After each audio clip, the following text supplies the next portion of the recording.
toujours demandé des mesures sanitaires de distanciation physique et de se laver les mains notamment. Oui, le docteur Arruda qui a été très précis hier, il a, Mme Guilbeault qui arrive, je pense, mais qui disait assouplissement n'égale pas relâchement. Alors, je pense que c'est le message que l'on veut que les gens comprennent. Alors, on voit Geneviève Guilbeault, la vice-première ministre du Québec, accompagnée de Mme McCann, ministre de la Santé, et du docteur Horacio Arruda, directeur général de la santé publique au Québec. Alors, est-ce qu'on a une idée un peu de ce que Mme Guilbeault va nous annoncer? Sébastien, avez-vous fait aller vos antennes? Oui, j'ai demandé à quelqu'un s'il y avait une annonce, donc si elle annonçait quelque chose comme des mesures ou une décision du gouvernement. On m'a simplement dit d'être patient. Donc, j'ai exercé ma patience et on devrait en avoir le cœur net dans les prochaines minutes. Alors, chose certaine, il y aura beaucoup de questions aujourd'hui concernant la situation dans les CPE parce que c'est un peu la pierre angulaire du succès de ce déconfinement, les garderies, parce que si les parents ne sont pas en mesure de faire garder leurs enfants, ce sera très difficile de reprendre l'activité économique parce que comment vont-ils pouvoir se rendre au travail éventuellement? Exact. Et c'est imbriqué. Et on se demandait, en fait, si les parents allaient décider d'envoyer leurs enfants à l'école, décider de les envoyer dans les garderies. Bien, on a, de l'aveu même du ministre de la Famille, Mathieu Lacombe, une idée de ce qui se passe dans les garderies actuellement. Il dit qu'il n'y aura pas de la place pour tout le monde. Ça veut dire que la demande est forte pour retourner dans les garderies, partout au Québec, ailleurs qu'à Montréal, à partir de lundi. Il manque 6 000 gardiennes, là. Alors, il y a un problème, là. Alors, on va entendre à l'instant, Sébastien, on vous retrouve un petit peu plus tard. On laisse la parole à la vice-première ministre du Québec, Geneviève Guilbeault, qui remplace aujourd'hui le premier ministre François Legault. Aujourd'hui de la ministre de la Santé et des Services sociaux, Danielle McCann, et du directeur national de santé publique, Dr. Horacio Arruda. Alors, Madame la vice-première ministre, à vous la parole. Merci beaucoup, M. Gagnon. Bonjour tout le monde. Donc, comme vous le savez peut-être, ces jours-ci, cette semaine, en fait, on souligne la Semaine nationale de la santé mentale. Ce qui nous donne l'occasion de parler de santé mentale, un sujet très important avec la pandémie. On a beaucoup parlé de santé physique, on s'est beaucoup préoccupé de la santé physique à juste titre, mais il faut aussi parler de santé mentale, c'est important et toute cette lutte qu'on mène contre la COVID-19, donc pour préserver la santé physique, ne doit pas se faire bien sûr au détriment de la santé mentale. Donc on n'a pas à choisir entre le virus et la détresse, mais il faut bien sûr combattre et s'attaquer aux deux en même temps. Si bien qu'aujourd'hui, on va annoncer la mise en place d'un plan d'action COVID-19 en santé mentale. Un plan d'action qui va être assorti de nouveaux investissements de 31 millions de dollars pour la santé mentale. Un plan dont vous parlera plus en détail, d'ailleurs, ma collègue ministre de la Santé et des Services sociaux dans quelques instants. Et je profite de l'occasion pour m'adresser à toutes les personnes qui composent avec des enjeux de santé mentale à ne pas hésiter à consulter, ne pas hésiter à demander de l'aide. C'est très important. C'est aussi important que la santé physique. Alors, en plus, avec ce plan dont vous parlera ma collègue, on se donne de nouveaux moyens pour aider les gens en matière de santé mentale. Alors, n'hésitez pas à demander de l'aide. Nous sommes là pour vous. Je vais enchaîner avec le bilan de la journée. Donc, on a 112 nouveaux décès aujourd'hui pour un total de 2510 décès. Bien sûr, nos condoléances, nos pensées sont avec les familles de ces personnes décédées. On a maintenant 34 327 cas confirmés, une augmentation de 910. On a 1840 personnes hospitalisées, une augmentation de 19. Et on a 213 personnes aux soins intensifs, une diminution de 5 personnes. Je veux revenir sur la réouverture graduelle des écoles et des garderies à partir de la semaine prochaine. D'abord pour dire que c'est une évidence qu'on ne pourra pas rouvrir les garderies de la même façon qu'avant la COVID à 100% de leur capacité du jour au lendemain. On va devoir y aller là, comme dans le reste, progressivement. Et donc, la semaine prochaine, on sera à une première phase de 30% de la capacité. Et par la suite, comme je l'ai dit, on ira progressivement pour le reste de la réouverture. On est bien conscient que ça peut compliquer les choses pour certains parents, compliquer l'organisation pour certains parents, mais doit-on le rappeler, nous sommes face à une situation exceptionnelle qui amène des conséquences exceptionnelles et certains désagréments. C'est une évidence. Donc, on demande aux parents et on les remercie aussi d'ailleurs d'être compréhensifs à l'égard du fait qu'ils devront composer avec cet enjeu logistique supplémentaire, du moins pour le début de la réouverture progressive des services de garde. Il va aussi falloir s'adapter dans nos écoles primaires. Il y aura là aussi un enjeu logistique pour les professeurs, pour les écoles, pour les parents.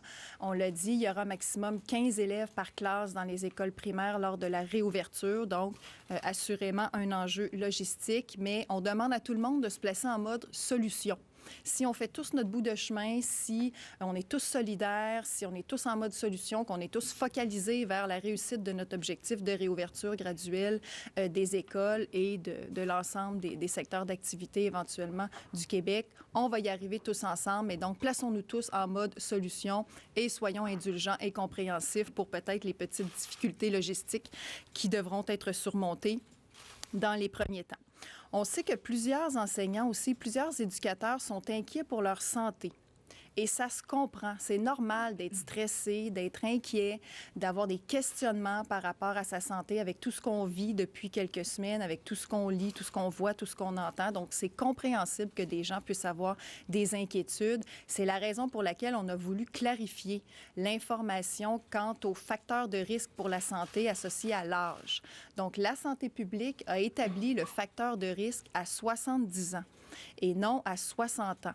Ce qui fait que à partir de 70 ans, la possibilité de développer des complications, le risque de développer des complications est plus important à partir de 70 ans, mais donc en bas de 70 ans, les gens peuvent retourner travailler sans risque important pour la santé, à condition, bien sûr, et là c'est important de le mentionner et de s'en rappeler, à condition de respecter les consignes de la santé publique, notamment les consignes de distanciation, d'hygiène.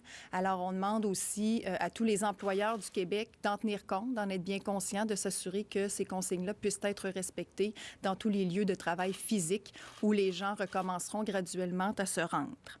Mais donc, ce sera possible pour les éducateurs et les professeurs, les enseignants âgés entre 60 et 69 ans de reprendre le travail dès la semaine prochaine. Comme je l'ai dit, c'est à condition de respecter les consignes de la santé publique et pas seulement pour les adultes, d'ailleurs pour les enfants aussi, puisqu'on parle d'enseignants et de milieux de garde. Il y aura des enfants dans les écoles et dans les garderies à partir de la semaine prochaine. Donc, je lance un appel aussi à tous les parents de déjà commencer à expliquer à leurs enfants la façon nouvelle dont on devra se comporter désormais à la garderie, à l'école. C'est sûr que pour eux, ça va être nouveau, donc on ne se comportera pas tout à fait de la même façon qu'on le faisait avant d'interrompre finalement les services et avant la COVID. Alors, ça va être important de garder nos distances, ça va être important de se laver les mains souvent, de tousser dans notre coude si on doit tousser. Alors, je compte sur les parents, on compte sur les parents pour faire ce petit travail-là de préparation et de sensibilisation à nos tout-petits. Mais en leur expliquant, en leur répétant, je suis bien confiante que nos enfants vont bien comprendre les consignes et les appliquer, ce qui va aider tout le monde à pouvoir procéder à cette reprise graduelle en toute sécurité. Je vais aussi vous dire un mot sur les centres de détention. Vous savez, moi, comme ministre de la Sécurité publique, j'ai sous ma responsabilité nos centres de détention provinciaux. Et donc, je garde, moi, un œil très avisé sur la situation dans nos établissements de détention depuis le début de la pandémie, notamment sur la situation à l'établissement de détention de Montréal, communément appelé Bordeaux, où il y a un certain nombre de détenus qui ont été testés positifs, donc qui sont infectés par la COVID. Alors, c'est une évidence que comme partout dans le monde, notre réseau carcéral fait face à un défi important avec la pandémie. Depuis le début de la pandémie, c'est un milieu d'hébergement fermé. Donc, évidemment, il y a des risques de contagion. Il y a des détenus qui sont plus à risque que d'autres. Donc, il y a là une situation qu'il fallait surveiller, qu'on surveille d'ailleurs en collaboration avec la santé publique depuis le tout début.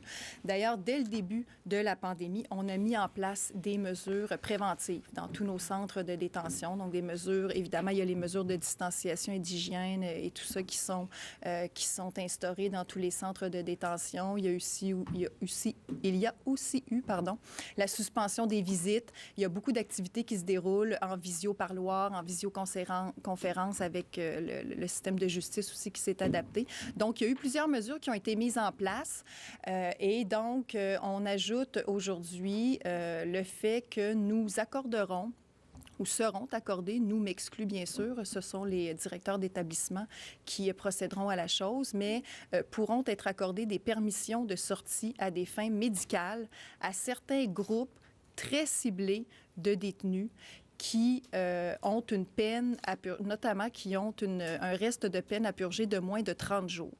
Et là, je veux rassurer tout le monde que les personnes qui pourront éventuellement se prévaloir de cette permission de sortie à des fins médicales sont des personnes qui auront commis des délits de faible niveau de gravité et aucun détenu qui n'a commis un crime violent ne va sortir du centre de détention. Je vais être très claire là-dessus. Là. On parle de facteurs très ciblés, de gens vulnérables, par exemple des femmes enceintes et des gens qui ont un restant de peine de moins de 30 jours à purger.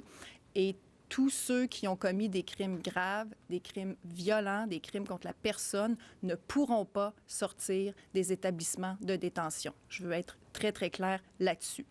Mais comme on fait face à cette pandémie dans les établissements de détention comme ailleurs, il faut mettre en place les mesures, notamment pour protéger notre personnel. On a une responsabilité aussi envers nos travailleurs.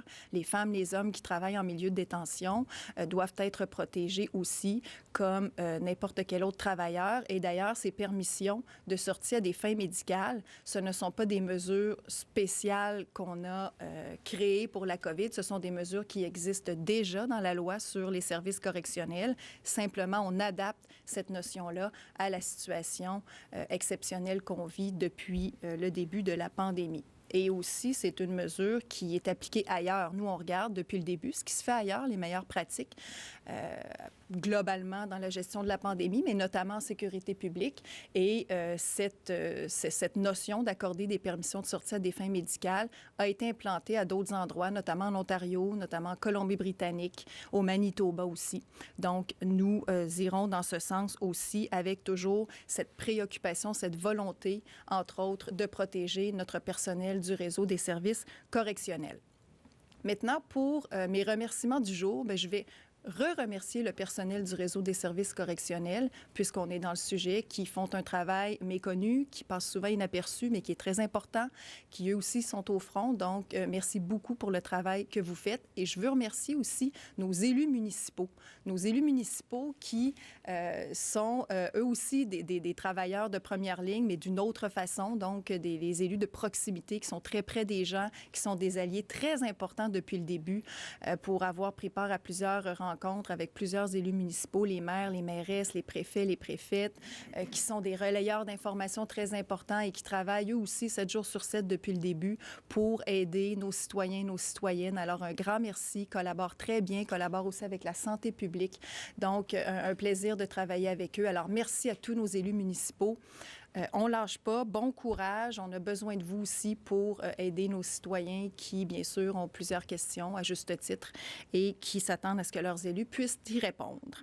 Je vais terminer en disant que malgré toutes les inquiétudes et malgré tout, peut-être les obstacles, puis bon, les questionnements qui peuvent venir avec le déconfinement graduel du Québec, ça va nous faire du bien. Ça va faire du bien aux gens de vivre ce déconfinement graduel, de pouvoir tranquillement retrouver un semblant ou un petit peu de normalité à travers ces premières étapes de déconfinement graduel. Et si on veut continuer d'avancer vers ce retour à la normale, et je vais placer normale entre guillemets parce que pour plusieurs mois, ce ne sera pas la même norme que celle qu'on a connue avant la pandémie, mais pour avancer tranquillement vers ce retour à la normale, il faut continuer de respecter les consignes de santé publique, on ne le dira jamais assez. Continuez de rester à distance, évitez de vous rassembler, lavez-vous les mains et respectez l'ensemble des consignes. Continuez de protéger nos personnes vulnérables. Et de cette façon-là, on va y arriver tous ensemble et on va retrouver une vie un petit peu plus normale, si j'ose utiliser le terme, éventuellement. Donc, merci tout le monde et bon courage pour la suite. Merci. Souhaitez-vous poursuivre avec quelques mots en anglais?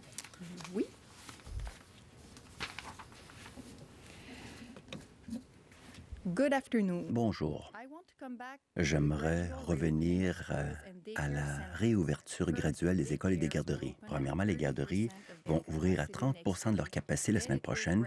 Ensuite, graduellement, cela va augmenter. Nous allons également devoir nous adapter aux écoles primaires. Il y aura un maximum de 15 élèves dans une salle de classe. Nous savons que la situation est complexe pour les parents, les éducateurs, pour les enseignants. Mais nous faisons face à une situation qui elle-même est exceptionnelle. Nous vous demandons la compréhension et nous vous remercions de votre compréhension à l'avance. Nous savons que des éducateurs et des enseignants se préoccupent de leur santé. C'est pourquoi nous voulions clarifier la situation à l'égard des risques pour la santé associés avec l'âge. Les autorités sanitaires nous disent que, avant l'âge de 70 ans, il est possible de retourner au travail sans risque important. Tous les employeurs québécois sont invités à tenir compte de cela. J'aimerais également parler des prisons. Nous prenons la situation très au sérieux et nous faisons tout ce que nous pouvons pour protéger les employés correctionnels comme les détenus. Donc, il nous faut continuer tous nos efforts et respecter la distance physique. C'est ainsi que nous allons remporter cette victoire. Merci. Je passe maintenant la parole à ma collègue ministre de la Santé et des Services sociaux. Alors, merci, Madame la vice-première ministre, Dr Arruda. Bonjour à tous. Alors, les Québécoises et les Québécois font face à une situation sans précédent à cause de la pandémie de la COVID-19. Cette crise a des impacts majeurs sur la santé physique de notre population, mais aussi sur sa santé mentale. Et on ne doit pas faire l'erreur de négliger l'une au profit de l'autre. La santé mentale, la santé physique, ça va ensemble. Alors, depuis le début de la pandémie, chez nous, 15 des gens ont rapporté vivre de la détresse. C'est 7 fois plus qu'avant la crise sanitaire. On a beaucoup d'aînés qui vivent de l'isolement, beaucoup de travailleurs essentiels qui vivent de l'anxiété et beaucoup de familles dont la vie a été chamboulée. Malheureusement, la situation risque d'empirer et de se prolonger durant les prochaines semaines et même les prochains mois. Et la littérature et l'état des connaissances sur les impacts du confinement sont très clairs. Le sommet de la courbe de la détresse psychologique survient plusieurs semaines après celui de la pandémie. On doit donc, dès maintenant, déployer des efforts pour aplatir cette courbe-là aussi. On parle donc d'une courbe au niveau des problèmes de santé mentale. J'annonce donc aujourd'hui un investissement de 31 millions de dollars pour la mise en œuvre de notre plan d'action COVID-19 en services psychosociaux et en santé mentale. Concrètement, les investissements vont permettre de déployer plus de ressources afin d'améliorer et d'intensifier l'offre de services psychosociaux et de santé mentale pour toute personne qui en fait la demande. Ça inclut l'embauche de professionnels qui pratiquent habituellement au privé. Et ça implique également de bonifier le service téléphonique InfoSocial 811. Il y a d'autres mesures aussi qui sont déjà en cours. Il y a déjà le programme spécial pour soutenir des familles endeuillées qui comprend des consultations individuelles et un service d'écoute téléphonique. Il y a également un blitz téléphonique qui a permis de joindre près de 800 000 personnes qui sont suivies ou en attente de service. Et la campagne « Aller mieux » a été déployée sur différents médias. Finalement, la diffusion de guides informatifs à l'intention des populations ciblées continue. Toutes ces mesures visent un même but, prendre soin des gens qui en ont besoin. Donc, moi, je veux dire à tous ceux et celles qui vivent avec des problèmes de santé mentale de ne pas hésiter à demander de l'aide. On va être là pour vous, on va être là pour vous soutenir. Et je vais terminer en remerciant toutes les personnes qui travaillent en santé mentale ou en services psychosociaux auprès des gens les plus vulnérables. Votre travail est vraiment essentiel. Merci. Merci. Alors, si vous êtes prêts à prendre les questions en français, nous allons débuter aujourd'hui avec Patrick Belrose, Journal de Québec, Journal de Montréal. Oui, bonjour à tous. La question est pour Dr Arruda. Lundi dernier, vous avez annoncé le report de l'ouverture des commerces à Montréal au 18 mai, mais on sait que la situation à Montréal demeure difficile. M. Legault soulignait cette semaine que la marge de manœuvre est quand même assez mince dans le réseau de la santé montréalais. Dans ce contexte, à moins de 2 semaines de la rentrée, est-ce qu'il y a un scénario qui est envisagé pour reporter la réouverture des écoles dans les régions montréalaises et quels facteurs seront déterminants pour prendre une décision? Écoutez, tous les scénarios sont analysés. Là. Il n'y a pas de décision prise, donc attendez-vous pas à ce que j'annonce quelque chose aujourd'hui. Par contre, ce qui est considéré, c'est, en fin de compte, les critères en lien avec quel est le niveau de transmission et de contrôle. On regarde aussi, on fait une distinction entre ce qui se passe dans les CHSLD par rapport à la population, puis par rapport aux zones qui ont déjà réouvert comme telles, la capacité des équipes de santé publique d'être en mesure de contrôler, les données de dépistage qui vont être en ligne de compte. Ce sont tous ces facteurs-là qui vont être regardés. Mais la situation demeure une situation qui est préoccupante. En termes de capacité de soins, il y a quand même de la marge de manœuvre. Si vous me permettez, certaines personnes étant hospitalisées encore, qui pourraient ne pas être hospitalisées, mais qu'il faut qu'on amène dans d'autres territoires. En termes d'hospitalisation, ça demeure stable, mais il y a une partie de ces gens-là qui ne devraient pas être à l'hôpital, mais qui pourraient être ailleurs. En termes d'utilisation des soins intensifs, ça demeure stable, il y a encore de la marge de manœuvre, mais on va réévaluer encore les données dans le courant de cette semaine, et puis j'ai l'impression que nos autorités auront à prendre une décision, notamment pour être capable de laisser aux gens de se préparer.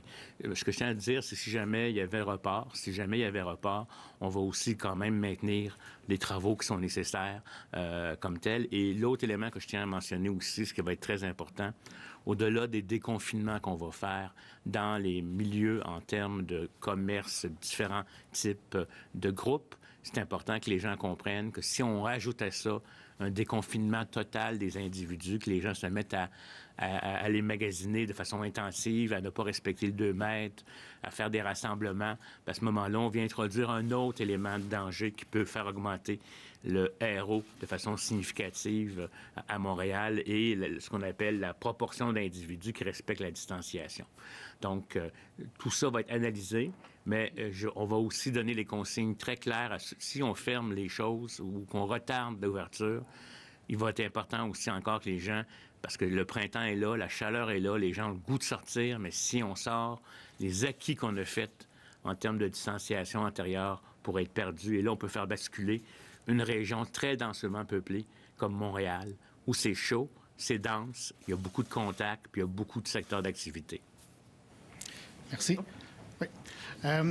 Le 17 avril dernier, vous avez dit on a probablement atteint le pic de cas. Pourtant, quand on regarde les graphiques, on voit une espèce de long plateau. Donc, on se demandait, est-ce que vous considérez toujours qu'on a atteint le pic? Et si oui, qu'est-ce qu'on peut espérer voir la courbe redescendre ou est-ce qu'on doit s'habituer à vivre avec environ 800 nouveaux cas par jour et malheureusement une centaine de décès? Bon, il faut comprendre qu'on a 3-4 épidémies au Québec, là, ce qui fait que les pics peuvent se superposer. Le pic, on l'avait atteint dans la communauté même de Montréal autour du 4 avril, avant ce qu'on appelle le phénomène des CHSLD, qui est venu changer, revenu superposer des choses, en fin de compte. On a eu, si vous me permettez, une première vague qui est associée, les gens peuvent l'associer au voyage. Puis là, il y a eu des répartitions. On voit même, actuellement, on est capable de regarder l'historique des épidémies d'une région à l'autre, qui n'ont pas eu les mêmes facteurs. Mais après ça, c'est arrivé, les voyages ont entraîné, dans certains endroits, des éclosions dans certains milieux. Travailleurs de la santé maintenant peuvent infecter leur propre famille. Fait que c'est ce qui amène ce genre de plateau-là. Mais j'ai bon espoir, si on maintient les mesures de distanciation, si on réouvre, qu'on ne voit pas les choses, voire peut-être redescendre aussi les taux d'hospitalisation. C'est très clair que le profil extérieur de la région métropolitaine est très, très bas, dans le sens que ce soit un scénario pessimiste ou optimiste, si on maintient le moindrement certaines distanciations, ça va excessivement bien aller. L'enjeu est dans la région métropolitaine. Merci. On poursuit avec Patrice Bergeron, La Presse canadienne. Bonjour à vous trois. Considérant, Mme Guilbeault, le bilan actuel puis les difficultés qu'on a, est-ce que vous êtes toujours à l'aise, vous, avec la décision de commencer à rouvrir les écoles à partir du 11 mai, sachant qu'au Québec, on est le seul État à travers l'Amérique du Nord à ouvrir aussitôt les écoles primaires par rapport, par exemple, aux 50 États américains puis aux 10 provinces canadiennes?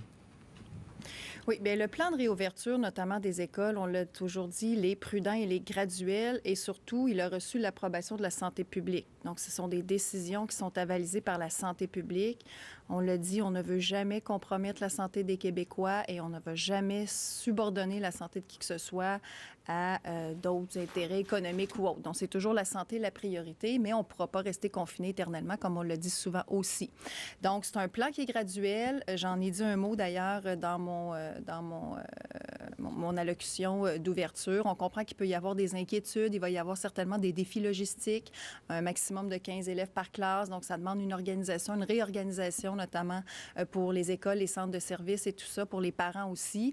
Mais si tout le monde y met du sien, tout le monde est focalisé vers le même objectif, tout le monde est en mode solution, c'est fort probable que ce ne sera pas parfait le premier jour. Là. À partir de lundi prochain, probablement qu'il va y avoir des cas, une école, ça ne marche pas, une école, trop d'élèves, il va manquer quelque chose à une école. C'est fort probable, puis c'est normal parce que tout ne peut pas être parfait du premier coup. Mais j'ai bien confiance, oui. Puis notre équipe, on a bien confiance qu'en mettant en place toutes les mesures de santé publique, en s'assurant que les gens respectent les consignes, en sensibilisant à la fois les parents, les enfants, les enseignants, toutes les personnes qui vont être dans ces milieux-là, bien oui, on va réussir cette opération de réouverture graduelle des écoles avec la collaboration de tout le monde et surtout en toute sécurité pour tout le monde. C'est l'important. Merci. Et à titre de ministre de la Sécurité publique, quel écho vous avez de la part des autorités policières, à savoir si, depuis qu'on a commencé le déconfinement, les règles sont bien respectées, les déplacements sont limités? Il y a combien d'amendes, de contraventions qui sont données, par exemple? Quel écho vous avez du terrain? J'ai, avec combien d'amendes au jour le jour, bon, les statistiques varient. Au total, depuis le début de la pandémie, on est à un peu plus de 5 000 contraventions qui ont été données dans l'ensemble du Québec par l'ensemble des corps policiers et pour l'ensemble des raisons, que ce soit des rassemblements indus. Il y a eu aussi, à certaines occasions, des entreprises là, qui opéraient, qui ne devaient pas opérer. Donc, il y a eu un certain nombre d'occasions où il y a des contraventions qui ont été émises et des périodes où il y en a eu plus que d'autres aussi. Là, au début, il y a peut-être des gens, il y a eu un petit délai peut-être avant que les gens comprennent que vraiment il y a des interdictions puis il ne faut pas prendre ça à la légère. Mais par la suite, les gens se sont très, très bien mobilisés. Puis c'est l'écho qu'on a aussi de la part de nos corps policiers. Au début, il y a eu un effort peut-être important à faire de sensibilisation, de rappel des consignes. Il y avait beaucoup d'efforts de dispersion aussi. Les corps policiers se promenaient, il y avait des gens plus ou moins rassemblés, puis faisaient des efforts plus de sensibilisation puis de communication.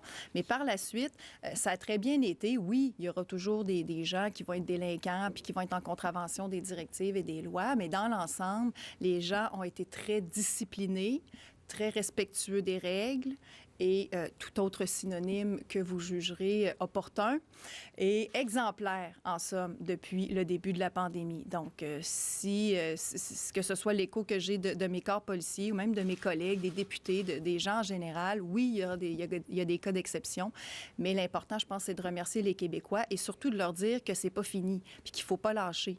C'est ça, peut-être, en ce moment, là, je dirais que le beau temps, l'arrivée du printemps, le beau temps, le fait que ça fait plusieurs semaines qu'on est confinés, on s'ennuie de notre monde. Bon, il y a toutes sortes de facteurs là, qui, en conjonction, pourraient amener des gens à être tentés de vouloir se rassembler, de vouloir sortir, de vouloir en faire peut-être un peu trop vite. Et pourrait amener d'autres gens à même succomber à cette tentation. Donc, de grâce, évitez de succomber à la tentation. Dites-vous bien que cette privation-là qu'on a, qui est temporaire en ce moment, va nous donner accès à davantage de liberté plus tard. Donc, c'est un investissement de se priver en ce moment, là, qui va être payant plus tard, mais il faut respecter ces consignes-là. C'est très, très important et sensibiliser nos enfants, sensibiliser nos parents, nos grands-parents. Notre collègue Marguerite, hier, Blais, a annoncé des assouplissements pour nos personnes de 70 ans et plus qui vont retrouver, elles aussi, une partie de leur liberté, de leur autonomie. Donc ça, ce sera sans doute bienvenu. Donc, en concédant comme ça certains assouplissements réalistes, puis en redonnant accès aux gens à une partie de leur liberté, ça va peut-être aider, on l'espère du moins, à ce que les gens, néanmoins, continuent de se conformer aux directives, entre autres de distanciation, pour qu'on puisse tous retrouver une vie aussi normale que possible. Madame la Première ministre, j'aurais peut-être une précision à donner par rapport à la question des personnes de 70 ans.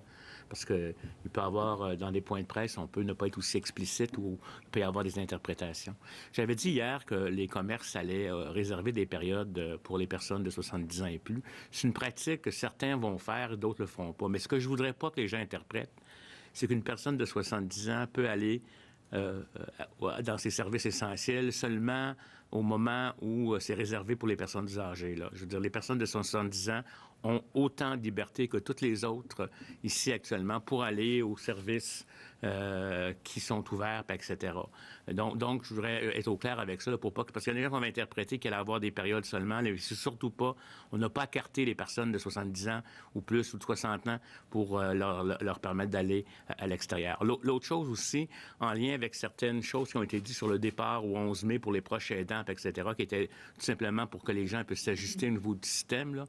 Les gens peuvent sortir dès maintenant à l'extérieur sans être accompagnés s'ils sont autonomes, etc. C'est pas quelque chose qui commence le 11 avril. Les gens peuvent aller prendre des marches. On leur demande de respecter la distanciation sociale, etc., etc. Là, les mêmes éléments, mais c'est pas ça qui était visé par le 11 mai. Ici, dans un certain centre, ils sont prêts plus tôt, il n'y a pas de problème. Ça, c'était tout simplement pour laisser les gens le temps de s'ajuster.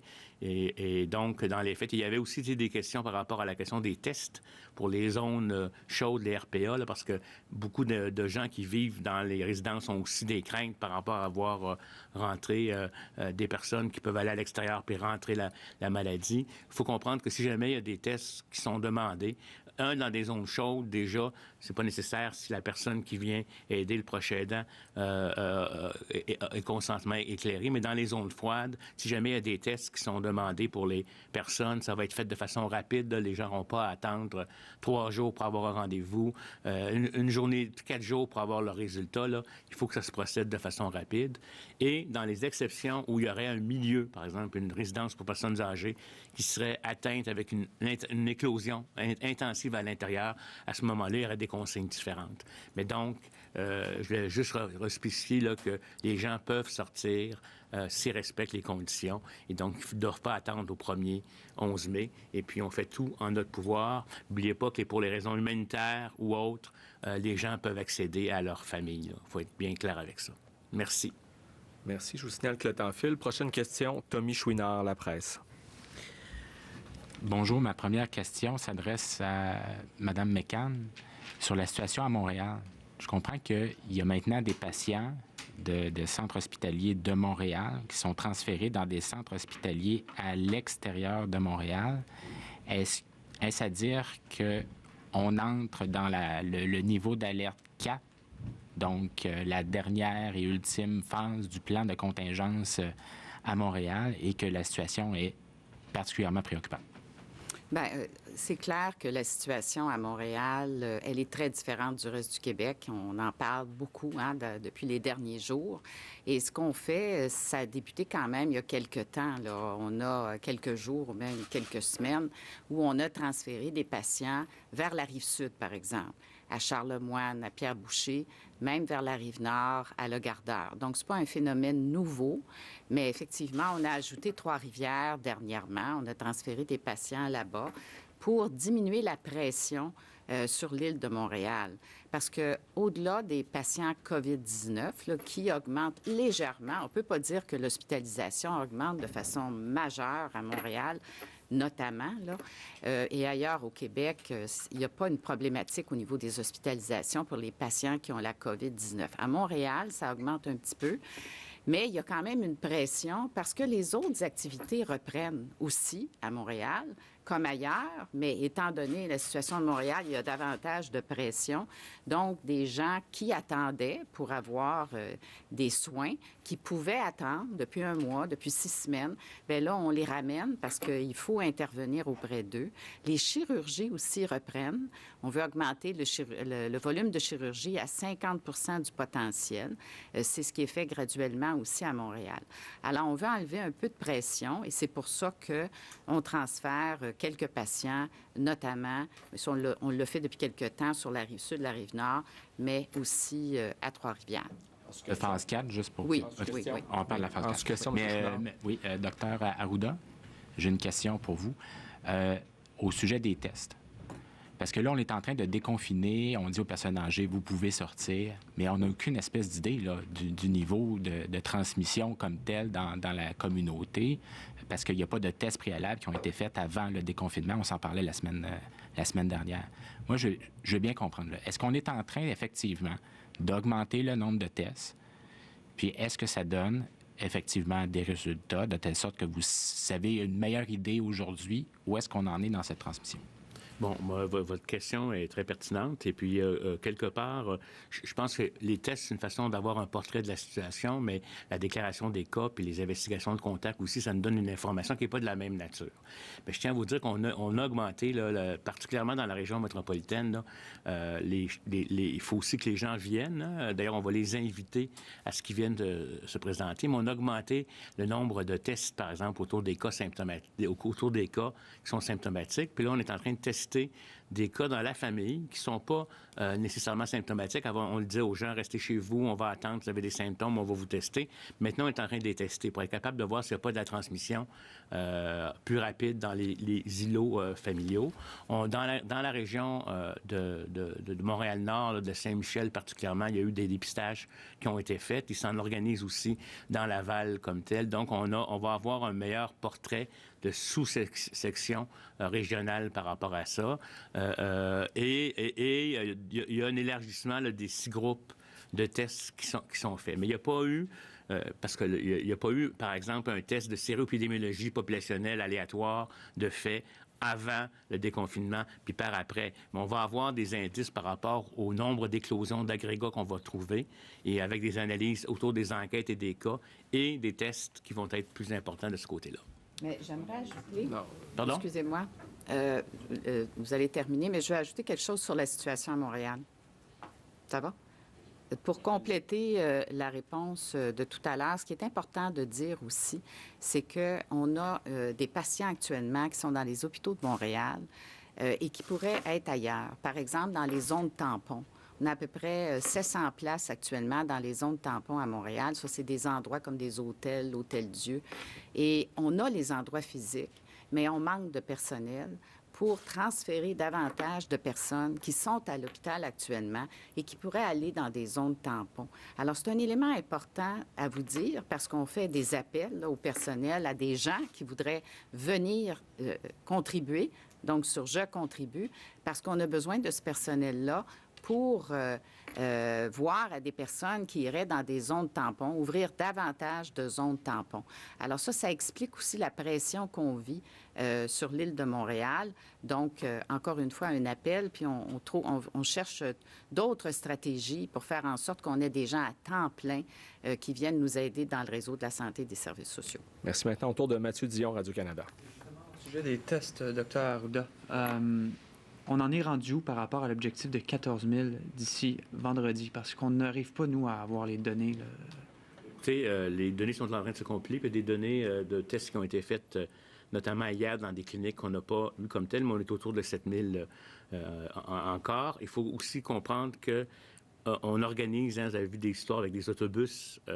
Il faut aussi que la population soit au rendez-vous. Donc, on va les inviter. Il y a un plan de communication très spécifique à différentes communautés culturelles à Montréal qui va être déployé pour aller chercher, en fin de compte, les personnes pour qu'elles se présentent au test de dépistage. Même s'il y a une offre qui est faite, il faut que les gens viennent. Donc, on prévoit qu'avec ça, on va être en mesure d'arriver à augmenter et à utiliser notre capacité maximale. En Ontario, lundi, ils ont franchi le cap des 16 000 tests. Ils ont plus de population que nous. Et pourtant, ils ont la moitié moins de cas chaque jour. En nombre absolu, là, le Québec là, fait bande à part. Et ils entendent en Ontario déconfiner quand on sera en bas de 200 cas par jour. Puis nous, on déconfine, puis on est à 900 cas. Comment expliquer ça? Premièrement, le cas, là, il va dépendre de la... Bon, vous le dites, puis là, je n'ai pas fait les calculs en termes de ratio. Ils font 16 000 tests, mais ils ont une population beaucoup plus grosse que la nôtre. Le nombre de cas, comme étant un indice, de mon avis, de déconfinement, ça peut être un choix qui est fait, mais vous savez que le nombre de cas va dépendre de la quantité de tests qu'on va faire, hein, même des cas symptomatiques ou pas. Moi, je pense que le critère qui est habituellement reconnu, mais sans vouloir discréditer la démarche d'ontologue, je suis sûr qu'ils vont regarder ça aussi, c'est les hospitalisations puis la capacité aux soins intensifs. Et puis, le contrôle des outbreaks. Parce que le nombre de cas, si vous dépistez moins, on pourrait baisser le nombre de cas. Mais c'est sûr qu'on a des phénomènes. L'enjeu CHSLD ici est un enjeu très, très, très important. Quand vous regardez la situation hors Montréal métropolitain, les cas sont vraiment à la baisse, puis on est en deçà de ces chiffres-là pour le reste du Québec, mais il y a un enjeu particulier à Montréal.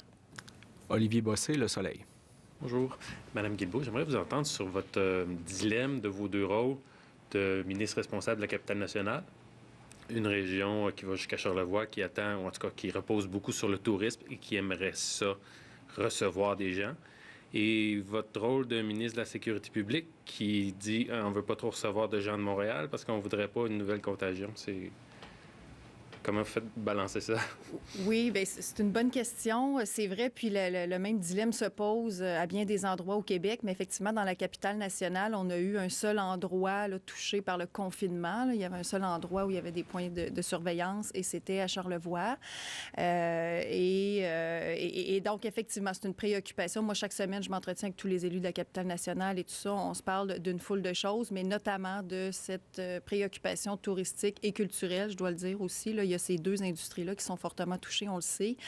Et donc, ma collègue Caroline Proulx, ministre du Tourisme, travaille actuellement sur un plan sectoriel pour le domaine touristique. Ma collègue Nathalie Roy travaille sur un plan pour l'industrie culturelle.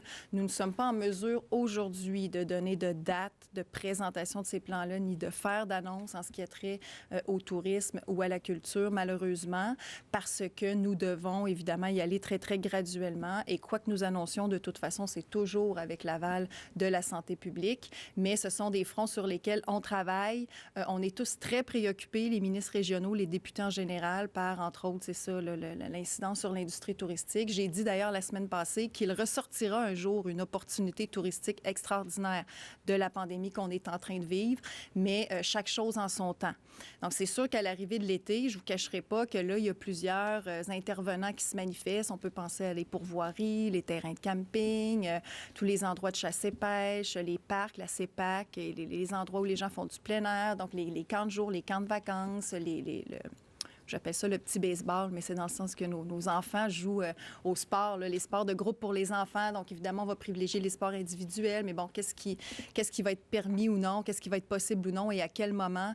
On travaille sur tous ces fronts-là, sachez-le bien, tous les ministres concernés, toujours en collaboration avec la santé publique. C'est important de le dire.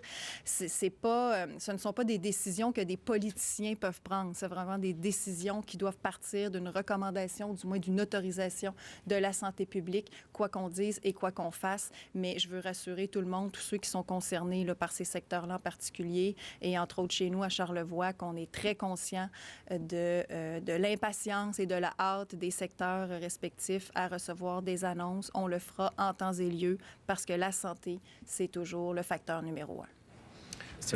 Docteur Arruda, vous nous avez dit ici à multiples reprises que le masque protège les autres. Le masque artisanal, on s'entend, ou le couvre-visage, comme vous l'appelez maintenant.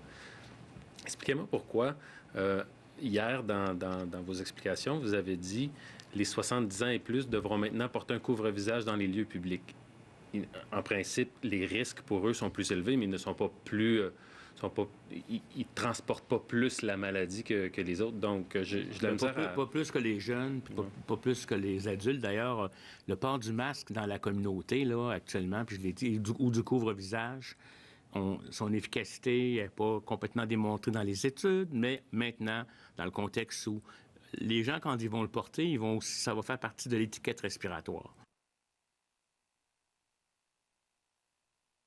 Si une autre personne de 70 ans pourrait être en train d'incuber la maladie puis qui ne tousse pas sur l'autre. Dans le compte, c'est comme pour protéger les autres.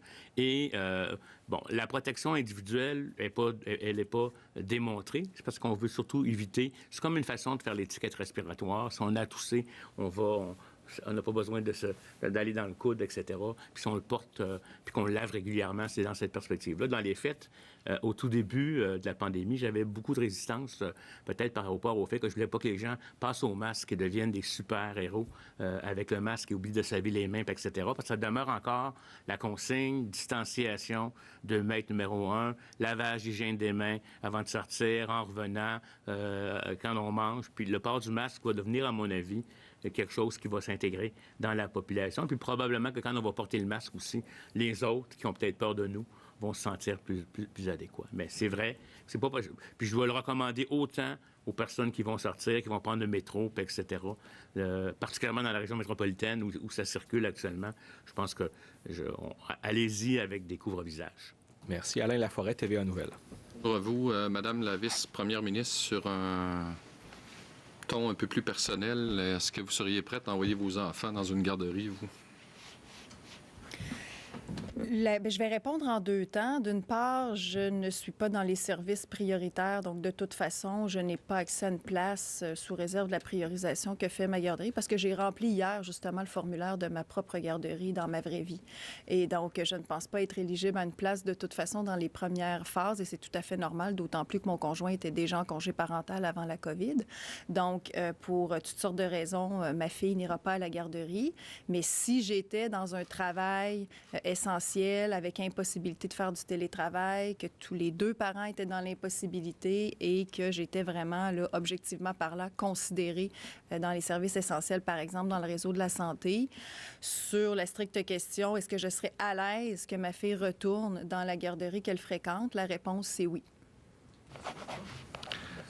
Docteur Arruda, lundi, pas plus tard, le premier ministre nous disait « c'est pas une bonne idée que les enfants à voir leurs grands-parents de 60 ans et plus. » Aujourd'hui, on comprend le contexte. Là, et on a de la difficulté à avoir de la main-d'œuvre, entre autres pour les écoles, pour les garderies. Et là, vous nous annoncez que les travailleurs de 60 à 69 ans peuvent aller travailler dans des milieux où il y a des enfants. S'il n'y a pas contradiction. Bien, écoutez, le contexte de réouverture de garderies va être dans un contexte où les gens vont avoir des équipements de protection personnelle. Les gens vont porter des masques comme tels en garderie. Il y aura des mesures de distanciation sociale, etc. Et, tenons-nous bien, on parle de personnes qui sont en santé. Si les gens ont des conditions de maladies particulières ou autres qui s'accumulent, on n'est pas dans la même chose. Puis là, je voudrais aussi que les gens comprennent, il ne faut pas que les gens maintenant pensent que pourquoi maintenant grand-maman ne peut pas garder petit enfant si elle a 67 ans ou 69 ans. C'est pas le même contexte d'affiliation qui va se faire dans une relation parents, grands-parents, petit-enfant. Là, il y aura probablement... C'est pas le même genre de relation. Je veux pas dire que les gens, quand ils sont en milieu de garderie, ils n'ont pas une bonne relation avec les enfants, mais c'est pas leurs petits-enfants. Et donc, c'est pas le même genre d'exposition qu'on peut dire. Et n'oubliez pas, ça va être vraiment avec des masques que les gens vont travailler dans ce contexte-là. Puis s'ils ont des problèmes de santé, ils n'y vont pas. Louis Lacroix, Cogeco Nouvelles. Madame la vice-première ministre, Madame la ministre, Dr Arruda, est-ce que c'est possible de savoir, Madame McCann, combien de patients ont été transférés? Vous avez dit tout à l'heure qu'il y avait des transferts qui avaient été faits, entre autres vers la Rive-Sud, Trois-Rivières. Est-ce que c'est possible d'avoir les données précises? Combien de patients et ça a permis de libérer combien de lits, évidemment? Bien, écoutez, je n'ai pas la donnée précise là aujourd'hui, mais on pourrait vous revenir à la prochaine conférence de presse où vous transmettre le nombre. Il n'y a aucun problème. Là, on va vous transmettre le nombre de patients qui ont été transférés. Je n'ai pas le chiffre exact, là, alors je ne vais pas m'aventurer, mais on va vous le transmettre. D'accord, en sous-question, j'ai plein de monde, M. Arruda, qui m'écrivent pour me demander pourquoi les terrains de golf. Je comprends que vous avez abordé un peu la question, Madame la vice-première ministre, tout à l'heure, mais pourquoi les terrains de golf ne sont pas ouverts ou encore pourquoi est-ce qu'on n'annonce pas déjà une reprise des activités de pêche, par exemple? Parce que c'est des secteurs qui sont à l'extérieur où c'est quand même assez facile de maintenir une certaine distanciation. Un terrain de golf, c'est grand. La pêche, le Québec, il y a 1 million de lacs ou à peu près, là. Alors, est-ce que est-ce que vous allez, en fait, permettre aux terrains de golf d'ouvrir et aux gens de fréquenter ces... Les analyses sont en cours, puis ça devrait être annoncé sous peu. Est-ce que vous pouvez être plus précis, s'il vous plaît? Bien, je peux pas vous dire. J'aimerais ça vous dire une date, là, mais dans la séquence des choses qu'on a à faire, là, c'est en cours actuellement en termes d'être analysé. Vous comprendrez que les différents principes qu'on utilise, c'est les mêmes, c'est-à-dire que c'est pas des sports collectifs, ça va être des éléments plus avec possibilité de distanciation à l'extérieur et non pas à l'intérieur. Fait que ça devrait arriver dans une séquence qui est logique par rapport à ça. Mais je suis pas en mesure de vous donner quelle date, là. Il y aura des annonces dans les prochaines semaines. Je pense qu'on peut le dire. Je l'ai dit tout à l'heure un petit peu, on est conscient que l'été s'en vient, puis qu'il faut être réaliste aussi. Donc, il y aura des annonces dès que ce sera possible. Merci. Donc, deux dernières questions en français qui nous ont été envoyées par Mylène Crête du journal Le Devoir. La première s'adresse peut-être à la vice-première ministre. Donc, le nombre de cas de COVID-19 a doublé à la prison de Bordeaux depuis la semaine dernière. Vous y avez fait référence dans votre introduction. Comment pouvez-vous convaincre le syndicat des agents correctionnels, la Ligue des droits et libertés et les familles des détenus que la crise dans les CHSLD ne se répétera pas dans cette prison? Oui, bien en réponse, je l'ai abordé d'ailleurs aussi en ouverture. Donc, il y a déjà plusieurs mesures préventives qui avaient été mises en place dans nos établissements de détention du Québec, en collaboration avec la santé publique d'ailleurs. Donc, entre autres, les visites ont été interrompues depuis, de mémoire, le 14 mars, ou en tout cas depuis mars dernier. Donc, les allées et venues sont limitées. Les nouveaux détenus ou prévenus qui entrent dans les établissements sont placés en isolement. Les personnes qui présentent des symptômes ou qui sont testés positifs aussi sont soit transférés au besoin dans un hôpital ou sont placés en isolement. Donc, il y a beaucoup de visioconférences, visio-parloirs qui se fait avec les avocats, avec la justice. Donc, il y a plusieurs mesures, du matériel de protection aussi pour le personnel. Donc, il y a plusieurs mesures qui avaient été mises en place, ce qui fait qu'on a eu peu de cas d'ailleurs, très peu de cas, somme toute, dans les établissements d'ailleurs. Mais effectivement, là, il y a eu certains cas. On est à 34 détenus testés positifs en date d'aujourd'hui à l'établissement de Montréal, ce qui fait qu'on a j'ai annoncé qu'on allait prévoir des mesures supplémentaires. La santé publique, de fait, nous recommande d'y aller avec cette mesure supplémentaire de permission de sortie à des fins médicales, ce qui va nous permettre de réduire d'un certain nombre la population carcérale pour aider toujours l'objectif, la protection, la sécurité de notre personnel du réseau des services correctionnels. Donc, cet ensemble de mesures, on l'espère, va concourir à assurer un climat de travail toujours plus sécuritaire à notre personnel et du même coup aux personnes qui sont détenues. Merci. Et des 14 000 tests que vous visiez faire pour détecter la COVID-19 au Québec, combien sont réservés pour la population carcérale? Là, je n'ai pas cette donnée-là. Par contre, on pourra vérifier. Je ne sais pas si Dr. Arruda, ça va dépendre aussi Il n'y a pas une quantité réservée. Si vous me permettez, ça va être pour l'investigation, comme n'importe quel milieu d'éclosion. C'est-à-dire que les gens qui ont été testés, qui ont des symptômes dans la prison de Bordeaux, où les contacts significatifs vont être investigués de la même façon qu'on le fait pour un CHSLD ou un autre milieu. Merci. So time now for questions in English. We'll start today with Phil Autier. Alors oui, voilà pour ce point de presse. Ça va nous faire du bien de se déconfiner. Ce sont les paroles du premier ministre écrites sur Twitter et sur Facebook et qui ont été reprises en point de presse par la vice-première ministre Geneviève Guilbeault qui remplaçait M. Legault aujourd'hui